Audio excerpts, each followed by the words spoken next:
Buckle up, we going in. Clearly, there has been a case of identity theft on this continent.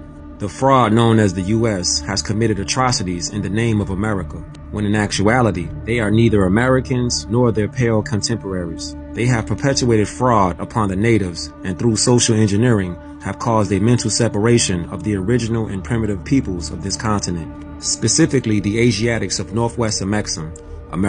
They act as sovereigns when they are at best citizens and or aliens. Some Europeans would argue, I was born here, so that makes me an American, which is a false statement. Your geography doesn't determine your nationality.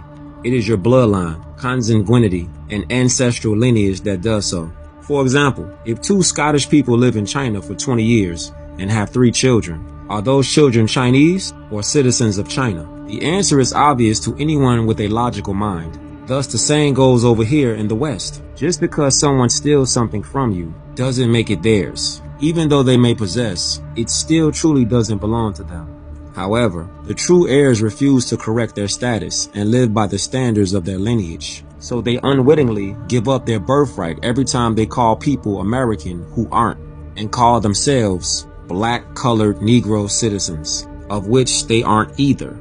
Book reference. What does consanguinity mean?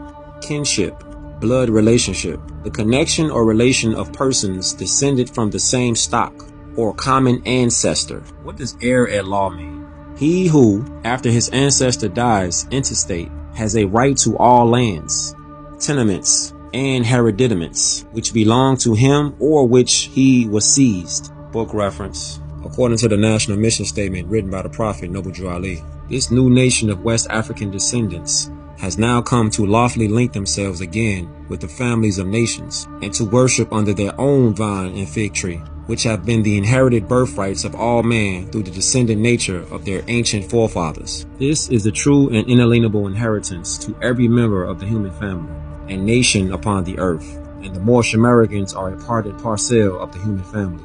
True history declares that the Moorish Americans, seeds of the ancient Canaanites from the Holy Land of Canaan, are the original inhabitants of all the Americas, whether by legacy or dormant conditions of servitude. No other people can rightfully make this indigenous claim, including the so-called Indian tribes that followed centuries later, save the Moorish nations.